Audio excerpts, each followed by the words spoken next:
Hmm. You all right? I don't know. I don't know where that music was playing from. Oh, I know exactly where it's playing from. My fault. What's going on, everybody? You didn't hear it. You didn't hear double music, did you? No. It I, might be I your did. I know, and I sound like I'm crazy. I actually had the YouTube channel open as well, so everything was like everything was playing delayed. So yeah, I was a little thrown off by that. But what's going on, everybody? Welcome back to the Check Swing Podcast with myself and the brains and brawn of the operation. Of course, that is Coach Santa over there. Um, we got a good show for you, and we're gonna be out of here by 9 o'clock because, of course, March Madness starts tonight, and my Carolina Tar Heels somehow made the tournament. And you know what? They play tonight in an 11th seed playing game, so that game starts at like 9:10. So I will make sure I'm in front of the TV at 9:09 at the latest. But without further ado, I gotta ask my people how they been. So Miguel, it's been a little sir. bit. How you been, brother?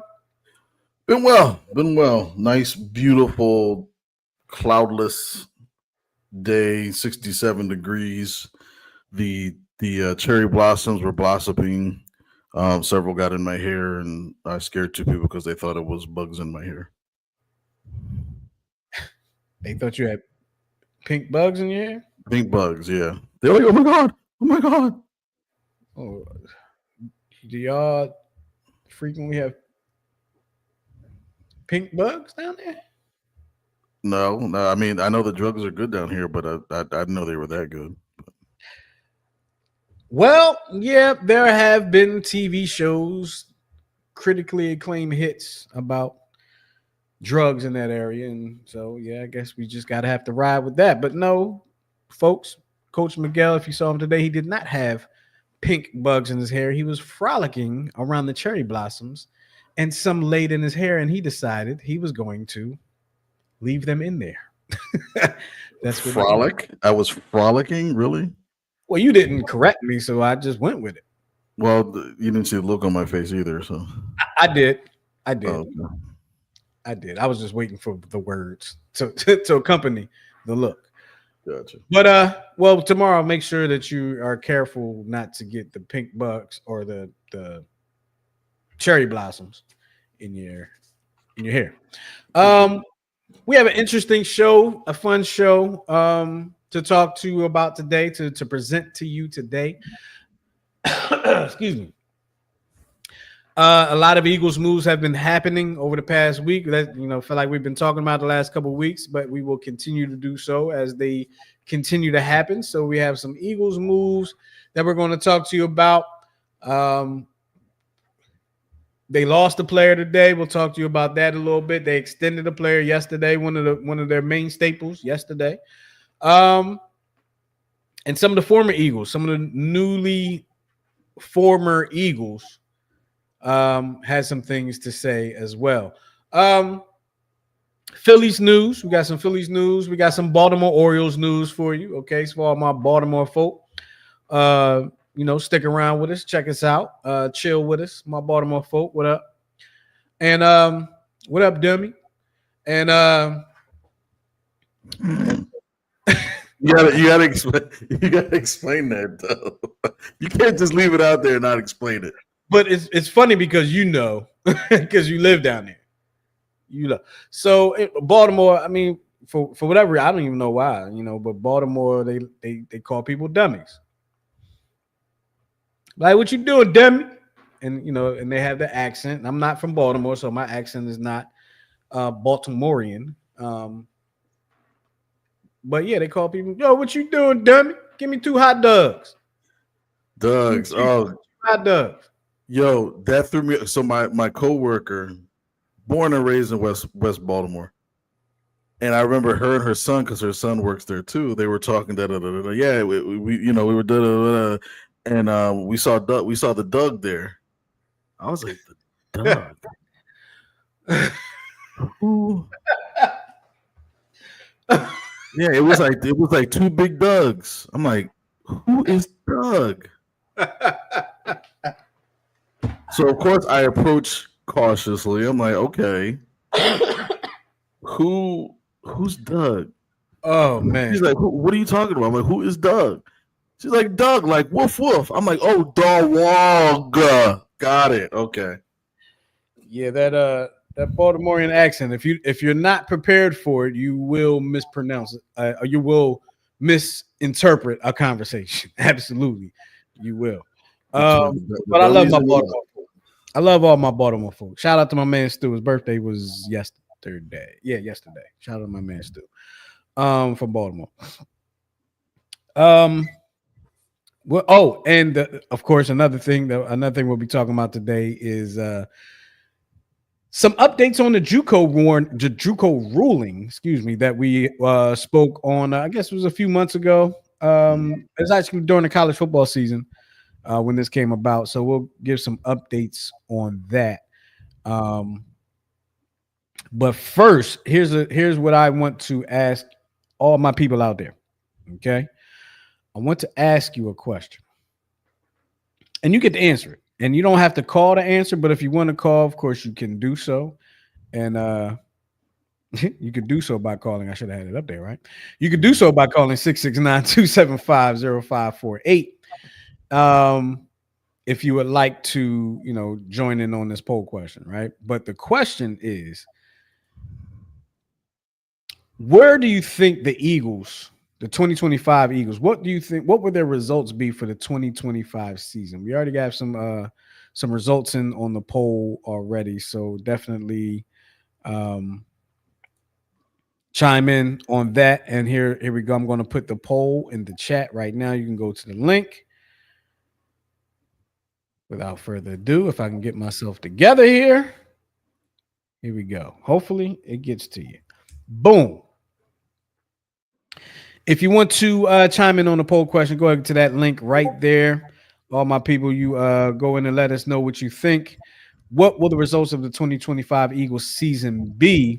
Your choices are Super Bowl repeat, Super Bowl loss in the playoffs, or miss the playoffs. Okay, you can go in and check that out and let us know what you think. Or, of course, you can call us 669-275-0548. And as always, you can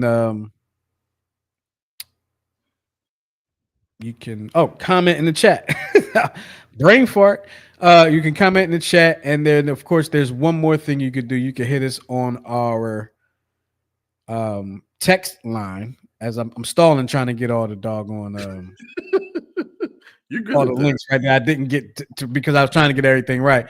You get us on our text line at 484-606-6061. That's 484-606-6061. Miguel. Sir. We love our Eagles, right? We love our Eagles. And today the Eagles lost one of a fan favorite. A fan favorite. I was trying to think of like a better way to describe him. But he's a fan favorite. He will for one thing forever be remembered for the hero play he made in the Super Bowl in 2018 or whatever, 2017, 2018. When he strip sacked Tom Brady in the Super Bowl and Eagles got the ball back, and that did that lead to the Philly special? No, the Philly special was earlier than that, wasn't it? Philly special was the end of the first half. Well, then it was way earlier than that. But yeah, he had a strip sack and led to a score. But of course, I'm talking about one Brandon Graham, BG. He announced his retirement today at a press conference. I believe is at the NovaCare complex. But even before that, he had an Instagram post, I believe, where I think he was at the Rocky statue. And if you look closely, you saw his cleats hanging on the Rocky statue. And that's kind of symbolic these days of people on social media when they decide they're going to stop playing something, they put their sneaks or their cleats or, something.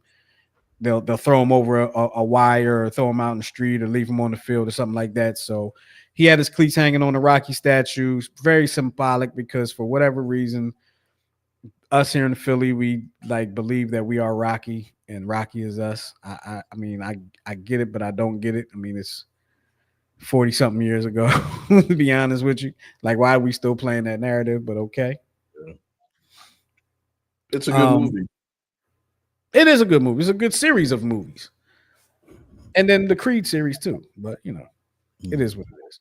You got opinion on that? You can hit us up on that too. 669-275-0548. Also, Lane Johnson. I want to know what you think about this. Actually, do you have anything you want to say about Brandon Graham, Miguel? I'm sorry. No, I mean, he started off his press conference talking about the fans and how challenging they were, and he appreciated it. And I think it was 5 or 6 years in, he was considered a bust in Philadelphia.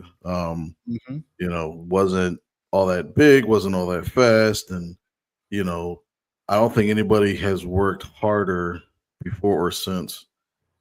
Even this past season, I mean, his season was done with that arm pec injury or whatever, and he managed to come back and be able to play in the Super Bowl and contribute. You know what I mean? It's like a storybook ending to be able to start his career in Philadelphia, end his career in Philadelphia, and to end it a champion. You know what I mean? Yeah. It almost makes you feel bad for Jason Kelsey because that's kind of what he wanted to do, but it just didn't work out that way. But at the same time, if you could hold the held on for one more year. One more year. But you know what?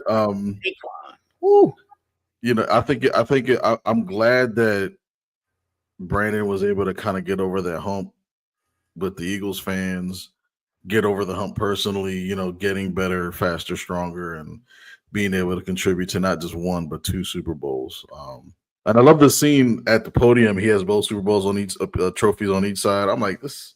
Yeah. It was beautiful. But did you know? I just heard this yesterday, I think, or this morning, actually. I think it was this morning.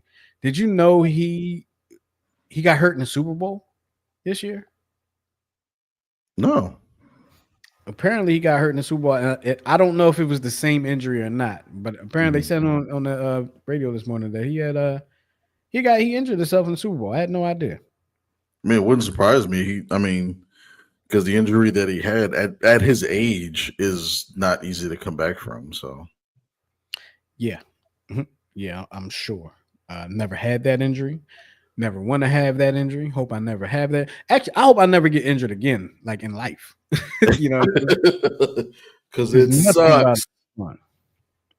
Nothing about it. And if you're having any issues with the poll, let us know. Because this is a new thing that we're trying on the show today. So if you have any issues with the poll, please let us know. Miguel, did you have to put in that number to get into the poll? Yes, it does. So there's a number. What is it? The access ID.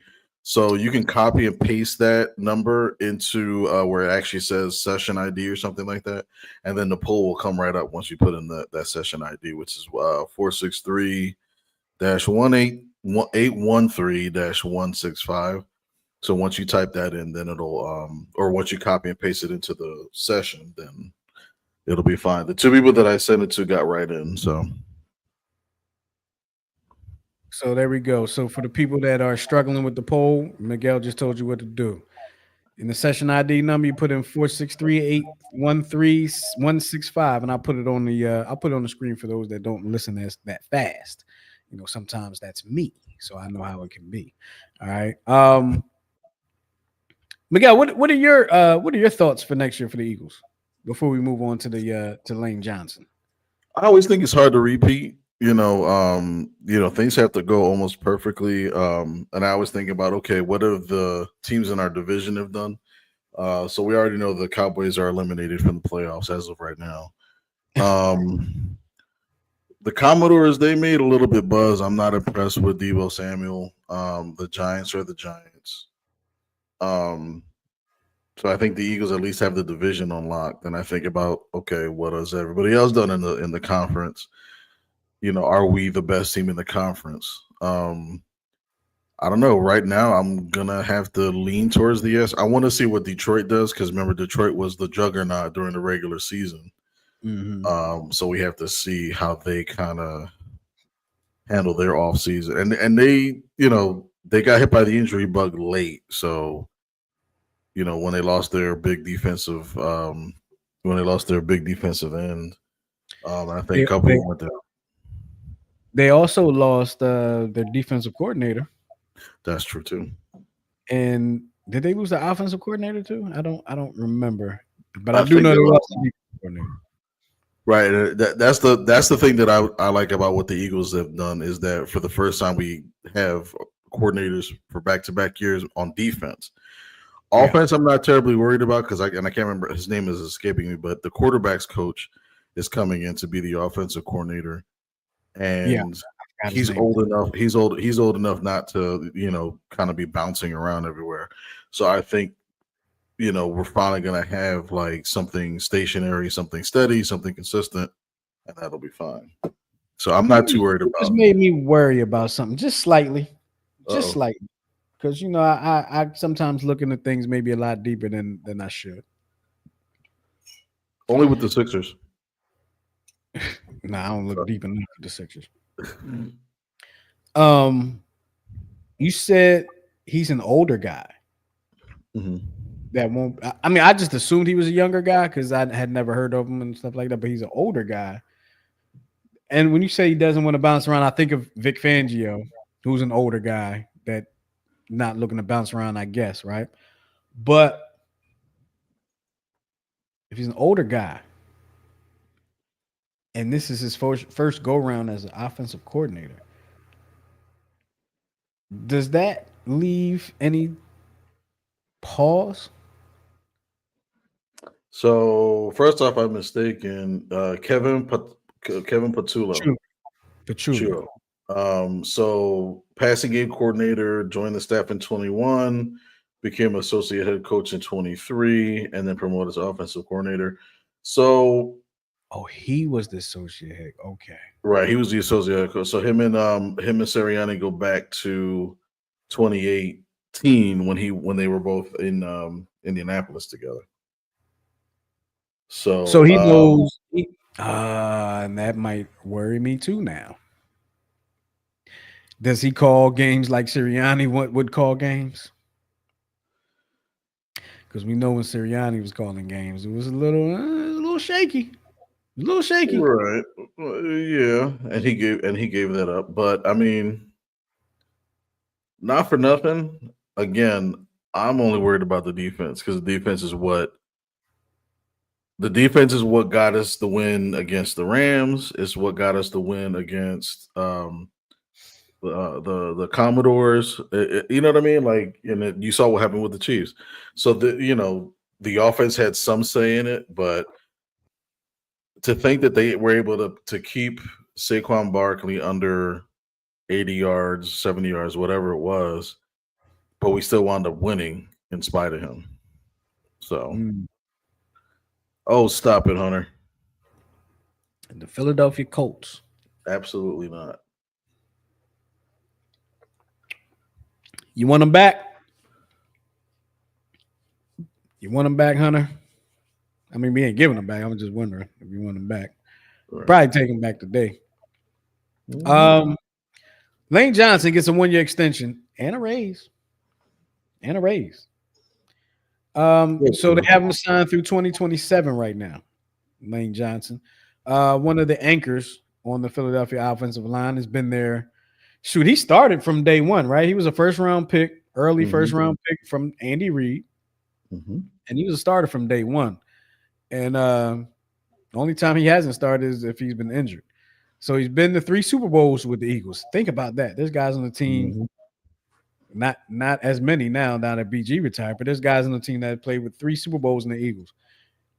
I just never thought I'd say something like that growing up, Miguel. 3 Super Bowls with the Eagles? What? It took 20 – how old was I? It took like 23 years, 23, 24 years, whatever year it was, for me to see the Eagles in the Super Bowl one time. Yep. And then I'm like,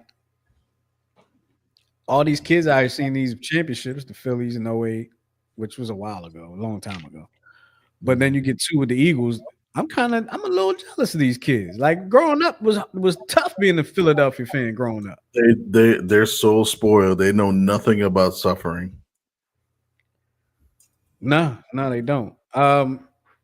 Coach Ryan Hunter said all your major pieces came from the Wentz trade, and your head coach and offensive coordinator from Indy.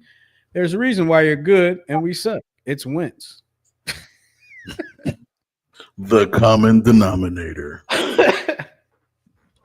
That's why the Chiefs lost the Super Bowl. Because Wentz was the backup. That's why they lost.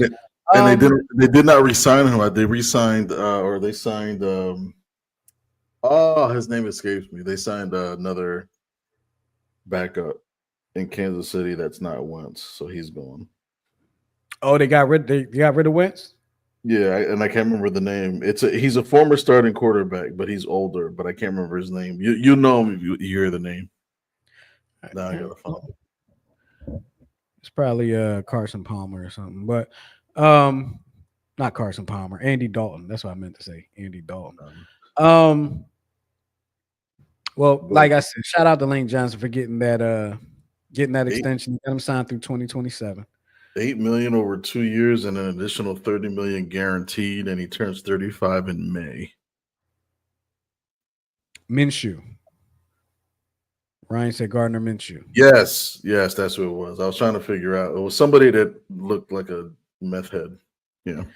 The Eagles add Azeez Ojulari. Another Giant. He came from the Giants? Mm-hmm. Oh, wow. I didn't even realize that. I don't know why I thought he came from the Patriots. Okay, he came from the Giants. So I thought we had a graphic for this. I'm sorry. I thought we was going to put up a graph. My bad. Ojulari, what do you know about him? Azeez Ojulari. What he's another Georgia kid, ain't he? Yeah, another Georgia kid. He's a body, got some speed. That's why he's playing on the edge. But he's really there for depth. Trying to replace what we've already lost. So, it has some promise, but his promise is kind of stifled in New York. So, gotcha. I think he's like another. He'll be like a Huff, but actually good. Like he'll actually play, and he'll actually get a tackle before week 12. You think Huff can get on the field next year? I mean, you think he can? No, I don't know what I think because I think they'll trade him. I think they'll try to trade. They ain't gonna trade him. They might be able to get rid of him for a 7th round pick, but nobody gonna take that. It's the contract they're not gonna take. Correct. The contract is like ridiculous or something. Correct. So no, I don't think they're going to trade. They just got to try to get him on the field. They got to try to get him on the field because you're paying them. You're paying them basically be on the practice team. For real. You can pay me for that. I ain't gonna help you none, but you can pay me for that. All right. Some former Eagles had something to say. A former Eagle had something to say recently about winning the Super Bowl, and well, he went and got a bag of money. So he said, something about winning the Super Bowl or getting the bag of money. We're talking about Milton Williams, right? Oh, okay, we do have. I'm sorry, Miguel. I should have just put this up real quick. Oh. So that's the graphic I was looking for earlier. Eagles lost Josh Sweat, Milton Williams, Darius Slay, CJ Gardner-Johnson. That's the one that hurts right there. CJ Gardner-Johnson, CJ GJ. Hassan Reddick. They've been lost Hassan Reddick though. Well, they were started from the start of. Oh, from the start of the season. Yeah. Gotcha.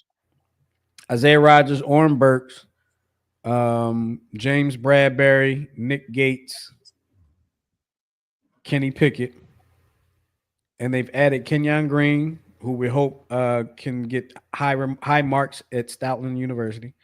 AJ Dillon, Joshua Uche, that's the one that came from New England, and Dorian Thompson Robinson to back up Jalen Hurts. Even though they got Tanner McKee to back up Jalen Hurts, the guy got to have a third one in there.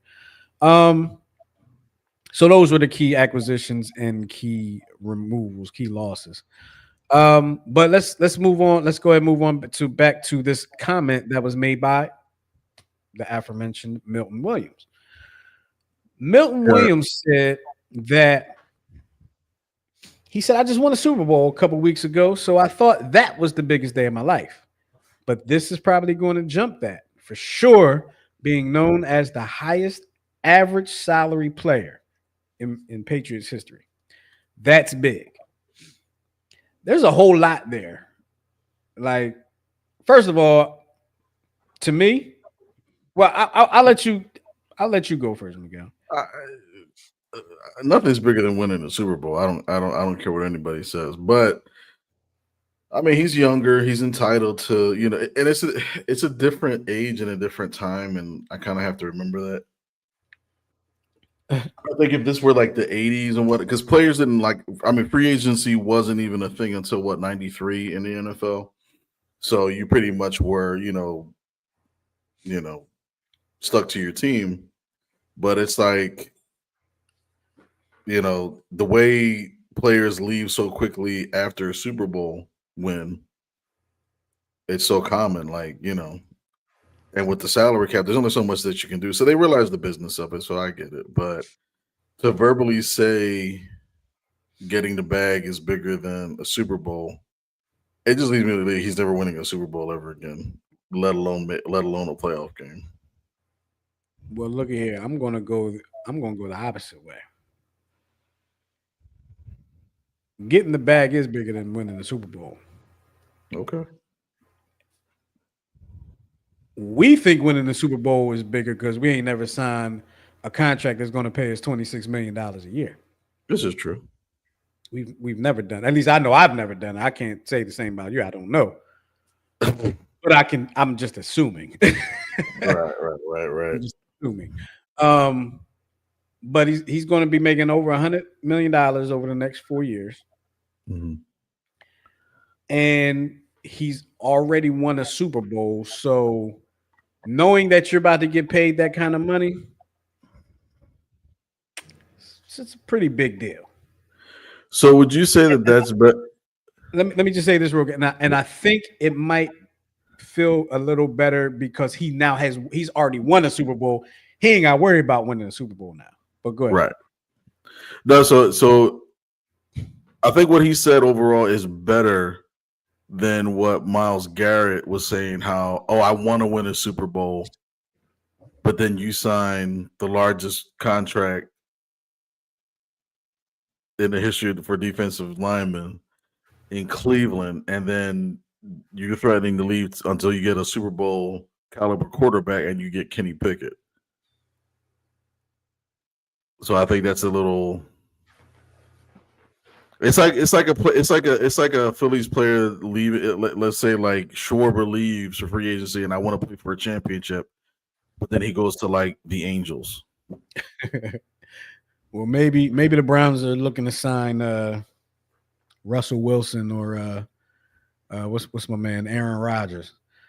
Maybe they're looking to do that because I know they didn't. I'm hoping they didn't bring in Kenny Pickett to be the starter. I'm hoping for them. I mean, I really don't care about them. But those are the two things that happened.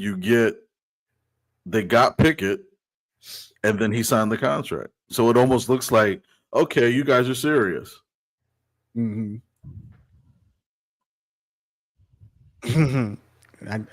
I'm laughing on the inside, like, yeah, he probably was, but he got that money, right?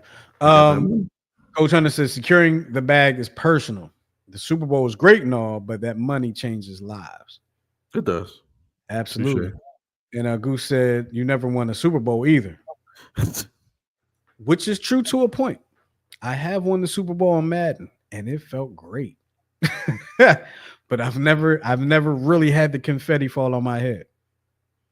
But I tell you what, if I never win a Super Bowl, which I won't as a player, but I find a way to make $26 million a year.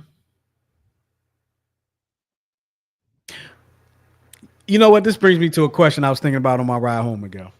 Mm-hmm.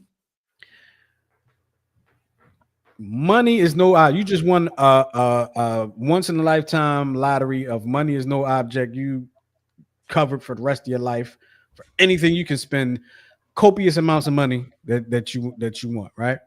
Mm-hmm. I want to know what is the first selfish purchase you're going to make. I don't want to hear I'm a blah blah. What's the first selfish purchase you're going to make? And you at home, please let us know what your first selfish purchase would be too. And of course, hit the poll up too. I'm gonna put the the link to the poll in the chat. And of course, right there at the bottom of the screen is the poll session ID number that is going to ask you for. What will be your first selfish purchase, Miguel? I know what mine. I don't know. I think I would buy a franchise. I'd buy a baseball franchise. If I really want to be a jerk, I would buy the Las Vegas A's, move them back to Oakland, and build the best stadium ever with no tax money, and tell the Oakland A's owner to jump off a bridge. I'd build a bridge for him to jump off of. So, yeah, that's what I would do. So buying the franchise might be the second selfish thing I do. Okay. First selfish thing I'll do, and it feels dumb saying this right now at this moment, but I'd still do it. First selfish thing I'm doing is buying courtside seats down on the floor. Season, same seat every time on the floor. For what team? For the Sixers. For the Philadelphia 76ers. Yes, I said it probably feels crazy saying it right now, but listen. I want to be that guy. Well, no, I don't want to be the guy thrown up on the court, but I want to be the guy that's close enough that if I were to have a food poisoning, that my situation would have to help the game. Luna said he's buying an island. Luna disagrees. Well, Luna can disagree all she wants. Yeah, she can. Oh, Jesus Christ. Calm down. Oh, Lord. Luna trying to get at me. Mm-hmm. That's pretty dope. All right. Yeah, Goose said he's going to buy an island. I said I'm courtside seats season to the Sixers. And you say you're buying a franchise. Yep. And probably the A's. Cool. Dope. I like it. So you put this in here, and I didn't look at it, Miguel. So I want you to explain what's going on here with these Jalen Hurts stats real quick. And we don't have the visual. If you're able to pop the visual. Oh yeah, let me do that real quick. It was just something that I was, it's one of those things that you look at, like, who was it that was asked the question? I think it was Slay. Somebody asked him, who's like your top 5 quarterbacks, and I think he named like Lamar Jackson, he named like Josh Allen. For some reason, I think it was I think he said Baker. He said some stupid name like Baker Mayfield, but he didn't put Jalen Hurts on there, and everybody was kind of like, oh, da, da, da, da. But when I looked at this particular stat, it's from basically covering the last three seasons, comparing him to, and I posted the thing. You see the image? Yeah. So just looking at these 3 quarterbacks between Jalen Hurts, Lamar Jackson, Joe Burrow, looking at the numbers, he has more touchdowns and more passing yards. These are all-purpose yards? I believe so. No, these are so it's 3 seasons throwing. Oh, okay. Passing yards. Okay. Gotcha. So over the last 3 seasons. Right. Jalen Hurts has 14,354 passing yards, 124 touchdowns, and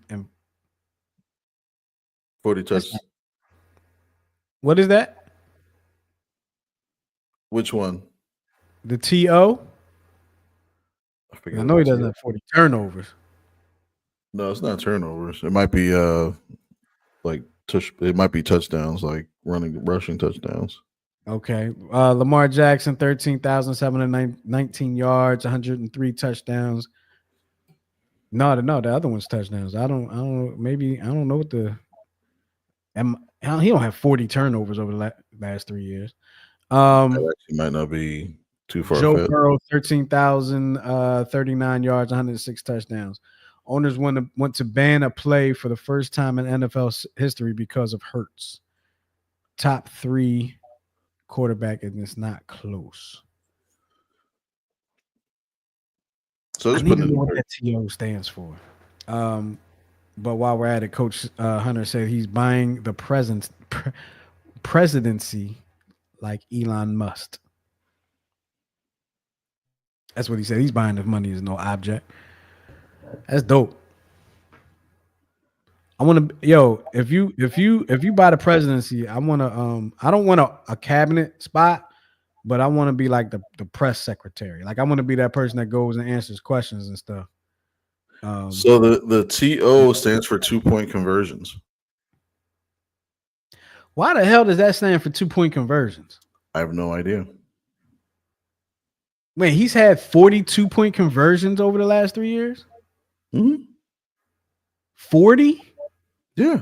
3 after 22, 23, 24. That's 3 seasons. Because I still think it might be turnovers, but Bro, 40 is a hold on. lot. There ain't no way. I haven't seen 42-point conversions in my life. There's no way they had 42-point Over the conversions. course of 3 seasons, it makes sense. When do you remember them going for that many 2-point conversions? Well, you figure if it's over 3 years, that would be like on average of just over 10. So Ryan Hunter says it's turnovers, and it's got to be it's got to be turnovers. But the first thing says turnovers. I'm thinking it's turnovers. Yeah, that's the only thing that makes sense to me. But 40 turnovers, there was a season like 2 years ago. He had a season where he only had like 3 interceptions or something. Right, the year they lost the Super Bowl. Well, he had the one turnover in the Super Bowl. But the season that the lost season, if you will, remember he fumbled a lot that season. Okay, he fumbled a ton that 40 season. Though, yeah. And again, Lamar had 35 and Joe Burrow had 38. Like that is high. To me, that seems very high. To be for quarterbacks of this caliber, that seems very high. I mean, it's the nature of it is what it is. But that just seems very high. Like I would have thought that would be like, I don't know, I'm just picking somebody. When Justin Fields was playing for the Bears, I have no idea what his numbers were for the Bears. No idea. But I'm just saying, like a team that wasn't good with a young quarterback, right? Or hold on, Miguel, or Dak Prescott. I knew you were going there. But remember the year that the lost season when we lost like the last 5 or 6 games, it was interceptions and turnovers galore.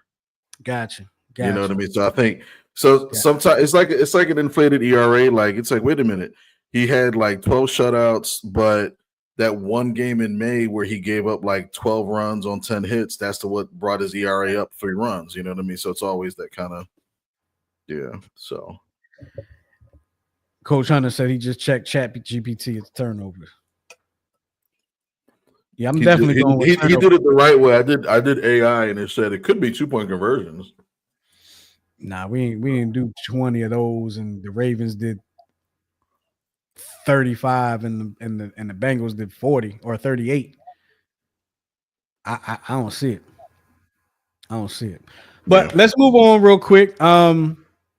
We'll get back to some football in a minute because we have the poll question that we'd love for you guys to answer, and I'm going to put the link in the chat again for y'all to answer that poll question. The question is, what will the results be for the 2025 Eagles? And when you click on that link, you can go over and you see that number scrolling down at the bottom of the screen there. You put in that number to go and get into that poll because we don't want no weirdos in there, and y'all ain't no weirdos, so we have to make sure it's secure. Miguel, you crazy.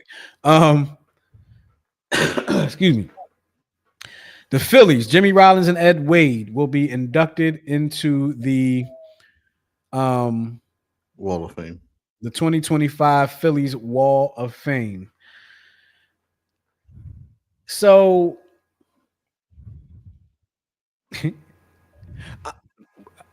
Miguel, I'm gonna let you go first on this one as well.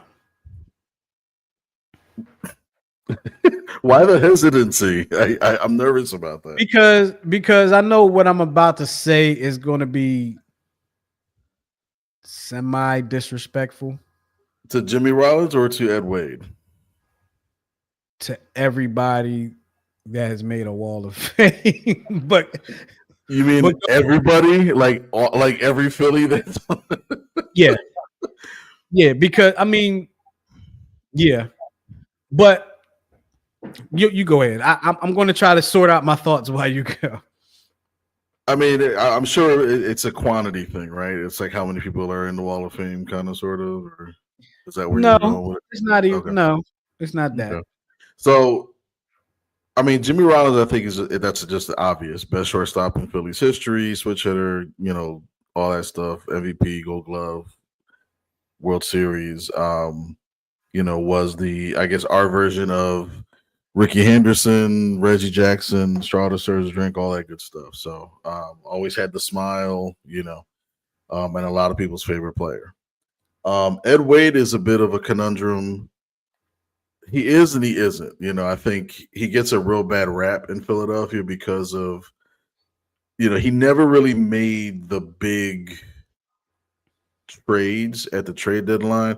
I mean, one of the biggest trades he made was to trade away Scott Rowland, one of the best third basemen in Phillies history.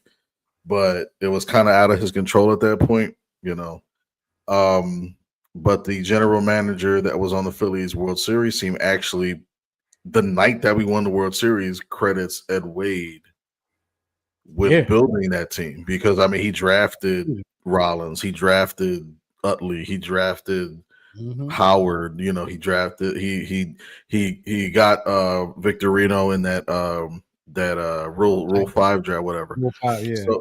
So it was like, he pretty much built the core of that team.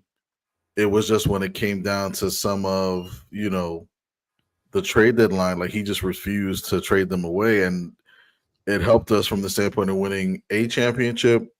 I think we could have won more, but I think there was a lot left on the table. I think Philly should have had at least 3 championships during that era. But we got our one, went to another World Series after that, and then it was kind of like the steady decline. But yeah, I think when you look back on it, I think it is well deserved. He's also built the Houston Astros organization from a lot of trades he made with the Phillies. So it's funny that both teams after he left won World Series. So how about that? Yeah, Ed Wade definitely put that team together. And they say in baseball, a lot of times the general manager, a lot of times they don't get a chance to celebrate with their team when they win the World Series because they would have gotten fired and on to the next job. But everything that they did left behind are the ones that end up being successful. So let's get to my disrespectful self. So understanding that this is a great accomplishment for players that make Wall of Fames and Ring of Honors and all like that. Let me ask you this before I get all the way into it. Does Wall of Fame also mean your number is retired? No. Because Darren Dalton's in the Wall of Fame. Manny Trio's in the Wall of Fame. And their numbers are still used regularly. So one doesn't correlate to the other. And it doesn't necessarily mean that you even make the Hall of Fame. So it's just. So here's my thing. And it's not a knock on people that make Wall of Fame, Circle of Honors, whatever it is in whatever sport. It's your local team's Hall of Fame, right? And that's great, right? I'm not taking anything away from that.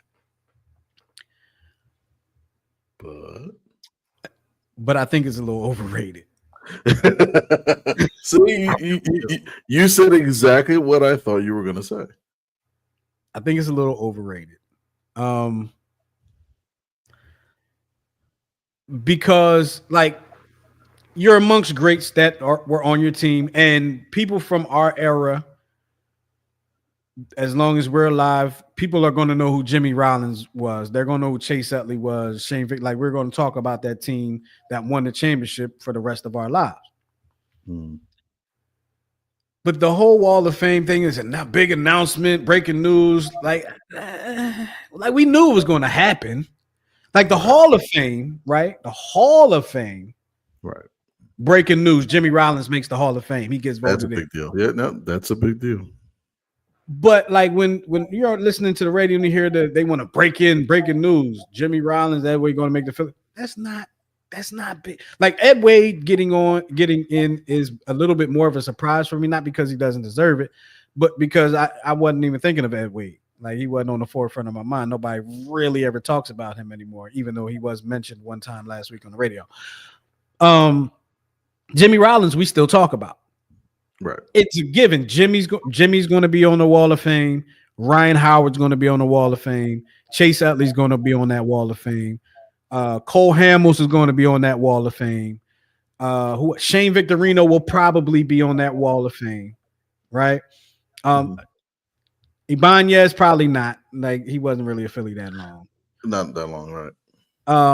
Who was the second starter on that? Who was behind Moyer on that? Well, anyway, doesn't matter. Wait, the starters? No, I was thinking I was about to be mistaken. I tried to cover it up. But I mean, it's a big deal for the fans of the team, but I think it's a little bit overrated. Like when we get all excited about it, they had the ceremony about. They gotta have a ceremony because I think it's a team thing. They can sell tickets to it, and it's a big night. Yeah, and maybe some people want to see what Steve Carlton looks like 40 years later. I guess. You know what I mean? Like, and then, and a lot of times they wheel the old dudes out. Mm-hmm. And literally, I do mean sometimes they're wheeling the old dudes out. So the last Phillies game I went to in Philadelphia, because I went to the Orioles game last year with my niece, right? The last game before that was the Mets game. I went with Will, and we had the bet where winner has to wear the loser has to wear the winning team jersey or whatever. But that was actually Manny Trio's day. He only played 5 years in Philadelphia, but it was in my opinion probably the best defensive second baseman in Phillies history, even better than Utley, because Utley, probably the greatest hitting second baseman in Phillies history, but his defense, he had the yips sometimes. Mm-hmm. And he wasn't a Gold Glove second baseman, whatever, but he was so smooth with it, at second base, and it kind of got me to. It took me back in time, to like when I was starting to watch the Phillies, and he was long gone after that. But, to see him, he was the first, one of the first Venezuelans to make it big in baseball. And he looked good for his age. I mean, he had been retired for 20, 30 years, and he looked real good, But I think the other thing was he had a language barrier, so like his accent was really thick, and I think people were really there to see some of the 80 Phillies that were there, some of the 2008 Phillies. So that's kind of like it's a big reunion, if you will. It is a big reunion, and they put on the show for the fans, and they get to sell the tickets. Right. They probably sell more tickets to those games, and that's great. But like if you wanted to make it a big, like honestly, and this is a me thing. I realize this, people. This is a me thing. If you want to make it special, have an event. Don't do it at the game, right? Like that kind of cheapens it for me. Maybe that's not why it's not a big deal to me.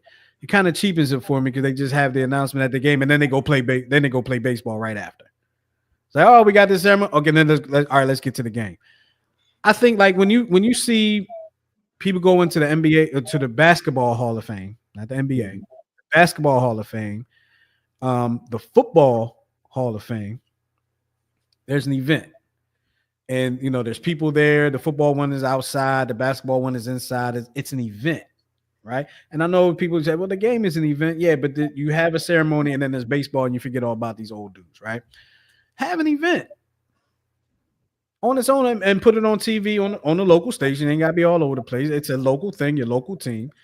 Make it special, make it an honorary thing, maybe a local performance, something. I don't know. Maybe I can put it together for you if you pay me the right kind of money, Mekhi Becton type money. I can put it together for you. But or just get me season tickets to the Sixers courtside or something like that. We can make it happen. I can make it work for you. I can put the plan together for you. I'm trying to tell you.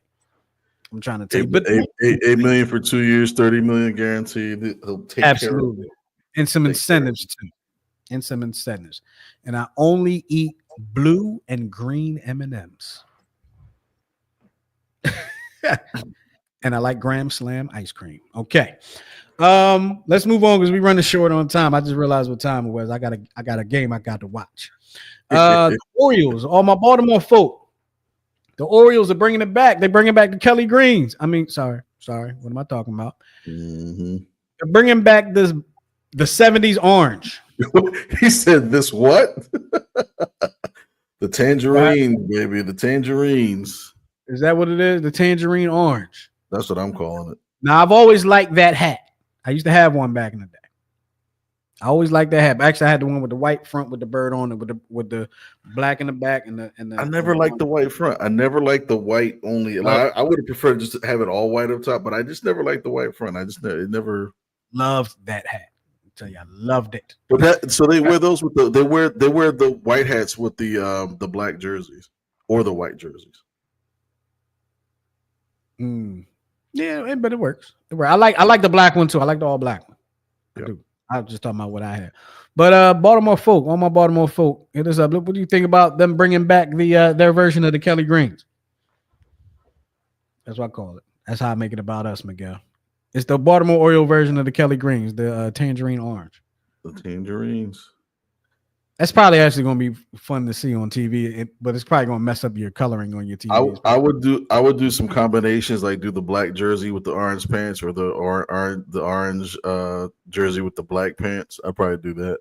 But of course you would, because you like messing with those jerseys. I love it. I love you. You see me on the show. I love doing that. Absolutely. Real quick. Are you stumping me today, by the way? Because I know we have a dummy and a dam, right?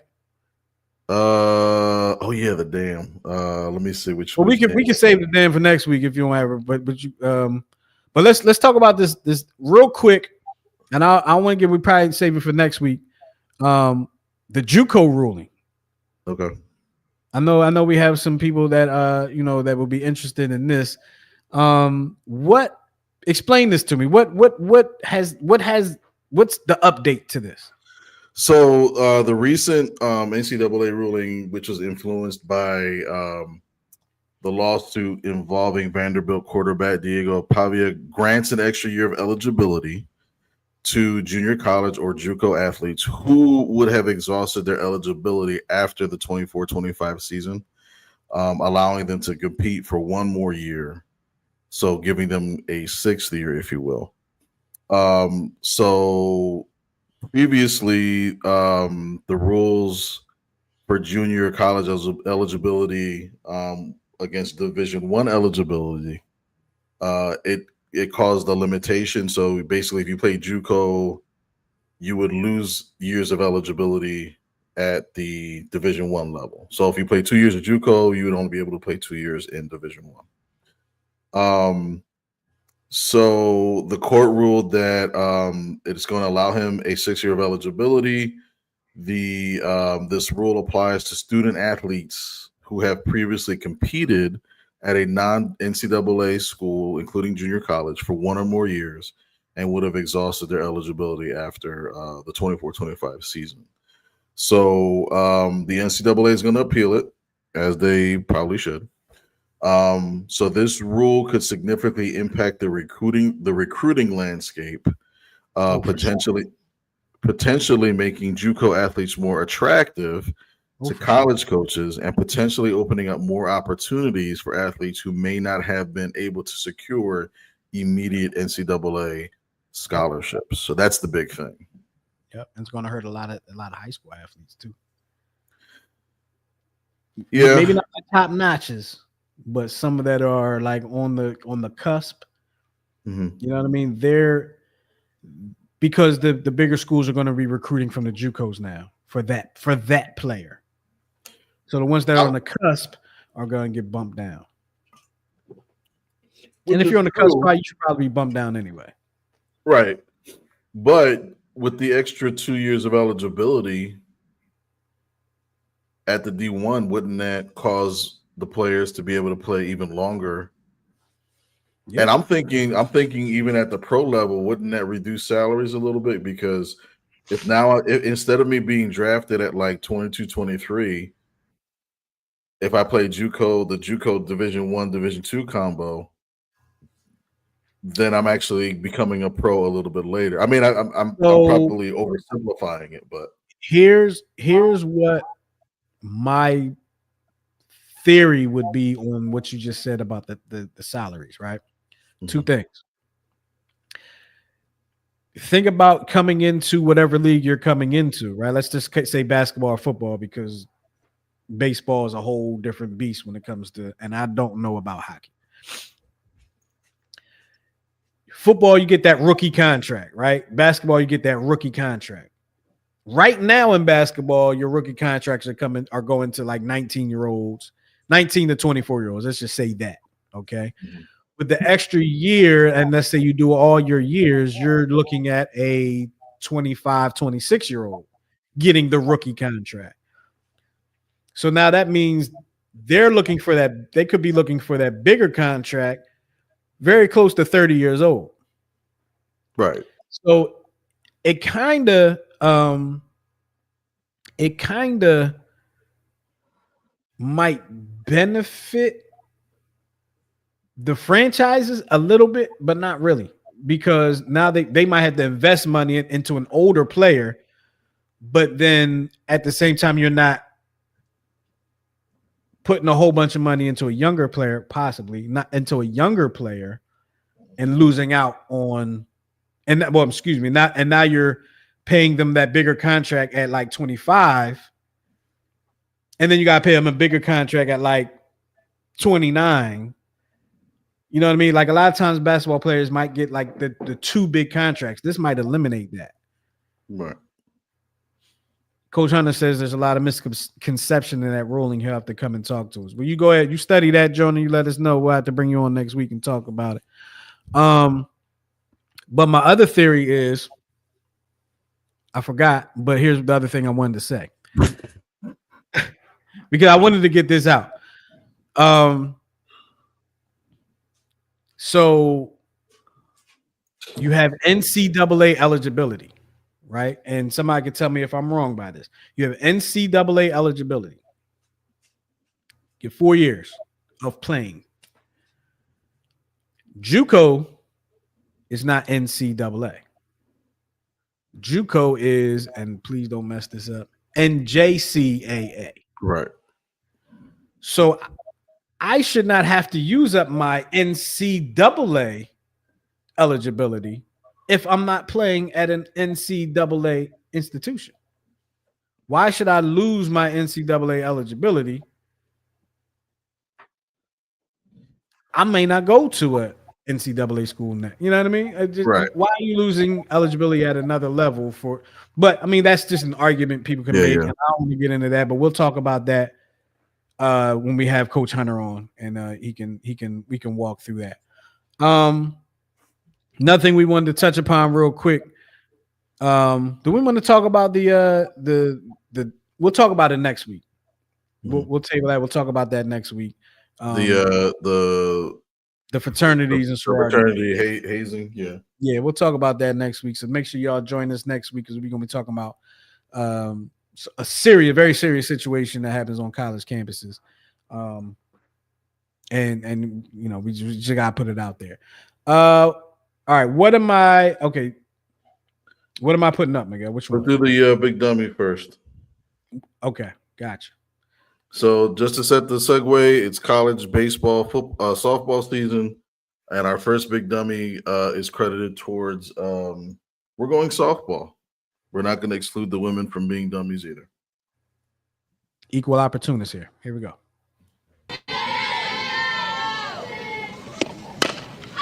Hawley lifts this one to the right side, hit it pretty well, and off the wall. Hawley will pull into second with a double. Yeah, the Spartans. Wow, they called her out. The replay is perfect. Well, it was a clean hit off the middle of the wall. I saw the first time. Is she celebrate? Oh, no. She jumped up and celebrated, and they tagged her out. Oh, my.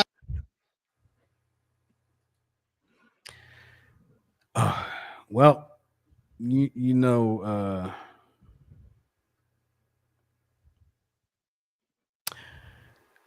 yeah,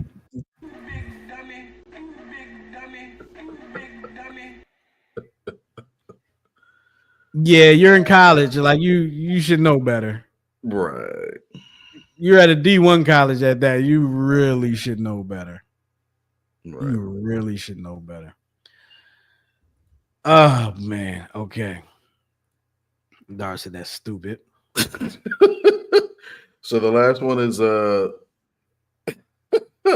it was taken from a clip from a high school championship game somewhere in the Midwest. I didn't get that far. But this is allegedly how they play defense out there.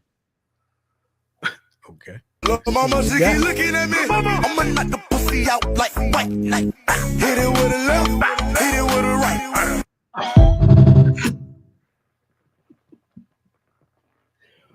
Yo, what is he doing? If y'all ain't catch that, here we go. Lil' mama, she keep looking at me. I'ma knock the pussy out like white light. Hit it with a left, hit it with a right.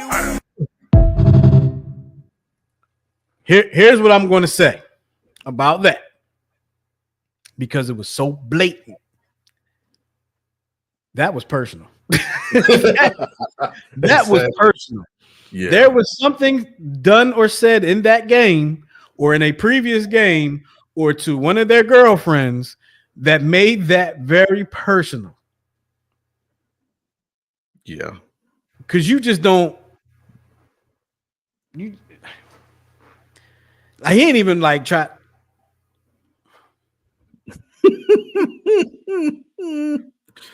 Like, you know, always try to see the other side, right? My man just said, boop, boop. Yeah. But he was like, wow, like yeah, he was like, I'm going right there. I'm going right there. Boxing them Jones. I'm not going to make it try to look like I'm swiping for the ball. I'm just going to punch you in. Punched him in the ding ding. That's what he did. Damn. He did. Punched him in the ding ding. All right. Before you go to stump me, I'm going to go ahead and I'm going to put the poll up with the final results of our poll today. I should probably have it ready to go up before I say I'm going to put it up, but here we go. Here are the results of the poll. The question was, what will, I hope you guys can see that. Actually, I'm going to go ahead and put that full screen. Hopefully y'all can see that. What will the results be for the 2025 Philadelphia Eagles? Super Bowl repeat, Super Bowl loss in playoffs, or miss the playoffs? And it looks like everybody that voted either thinks they are going to either repeat or lose in the playoffs. So 62.5% say they're going to repeat, and 37.5% of y'all said that they are going to lose in the playoffs. But nobody said that they are going to miss the playoffs or lose in the Super Bowl. Interesting. So, I mean, we may have something good to look forward to. With that being said, it's time for Miguel to stump me, because that game starts soon and we got to get out of here. Yeah, you got 4 minutes. 6-time All-Star, 3-time World Series champion, World Series MVP, NLCS MVP. And let me take these comments down because I don't want anybody to tell me before I give up. NLCS MVP, and he won the Roberto Clemente Award. Played for the Phillies. Played for the Diamondbacks after the Phillies. Yes. Is that the Orioles before the Phillies? Correct. Who was that before the Orioles?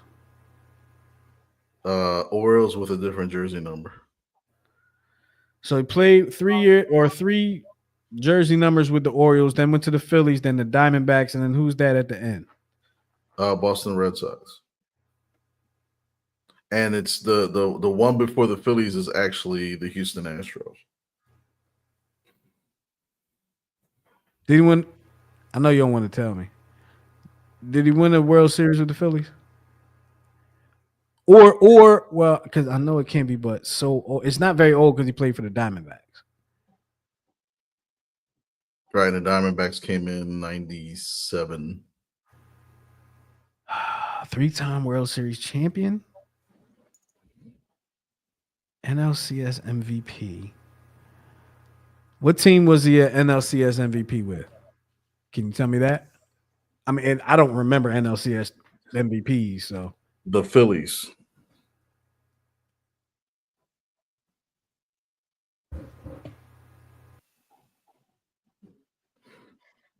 Did you just yes, I muted my microphone. Yes, you bleeped yourself? I did. He played for the Diamondbacks after the Phillies, won an NLCS MVP with the Phillies, and it had to be in 08. Right? Yeah, because they ain't been back since. So, oh no, they have been back since. They lost, but he won 3. Diamondbacks haven't won since we won. The Sox have, right? Did the Sox win since we won? Is it Shane Victorino? No. Because he didn't play for the Diamondbacks, but he did play for the Red Sox. He did, yes. And he won one. He won one with the Red Sox. So he's only a 2-time World Series champion.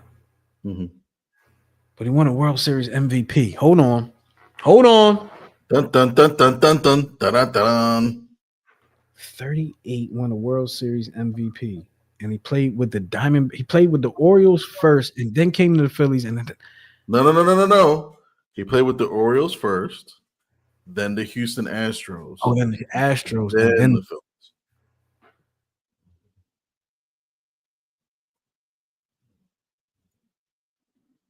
No, because he went to the Nationals after the Phillies. If I give you this clue, you might get it. It's not because he went to the Giants after the Phillies. I was going to say Hunter Pence, but he went to the Giants after the Phillies. So if I tell you this clue, you might get it. Well, go ahead, because I'm close to giving up. I'm close to being stumped here.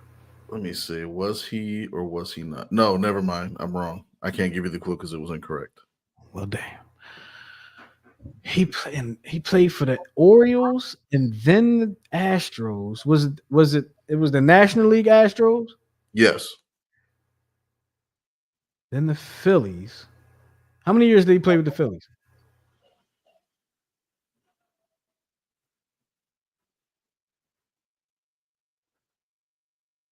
Damn, this is a tough one. Am I gonna be mad when you tell me who it is? Oh yeah, you're gonna be pissed. 9 years. With the Phillies? Yep.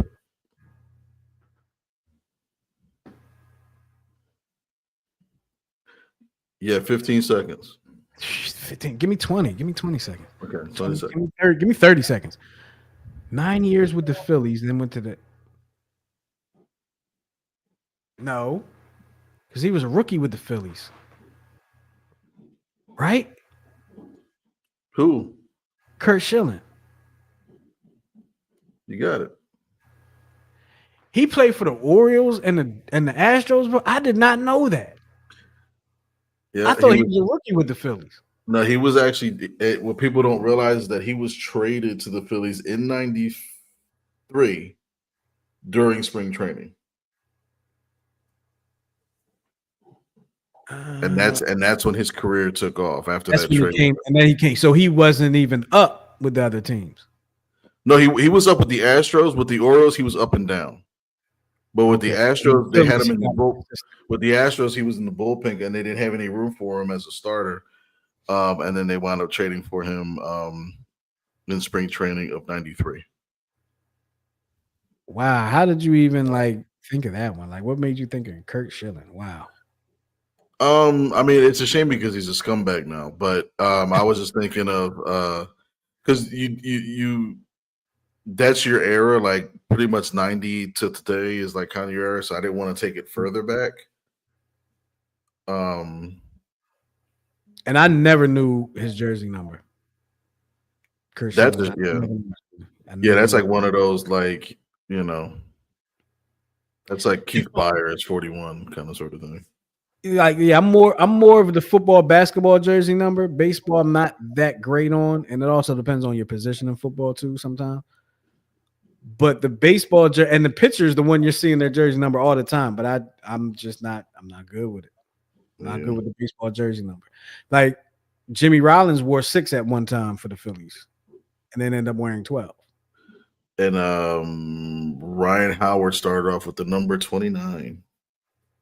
I didn't even know that. I just thought he always had 6. And Mike Schmidt started off with 22.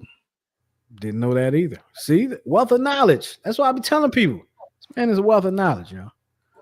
Wealth of knowledge. Hey, we got one more vote since the since I showed the poll last. Super Bowl repeat is going up to 66.67%. There you go. I'm going to go ahead and I'm going to close this poll out. It's unanimous. Unanimous. All right. Thank you for voting in our poll. We appreciate y'all for doing so, and we appreciate y'all for joining us here on the Check Swing Podcast with myself, and of course, the brains and brawn of the situation, as y'all have just seen, Coach Miguel Santa. And I guess we're going. Let me see. Next week is not a holiday or nothing, right? Nope. So I guess we'll be seeing y'all next time here on the Check Swing Podcast. Make sure you share us with all your friends and your family and all that good stuff. Subscribe to the New Twist Radio YouTube channel, and make sure you check us out on Sunday night when we have the 10-7 show. And Miguel is prominent on that show because he comments all the time on that show now. So shout out to him. So we'll talk to y'all next time, man. We love y'all. Peace.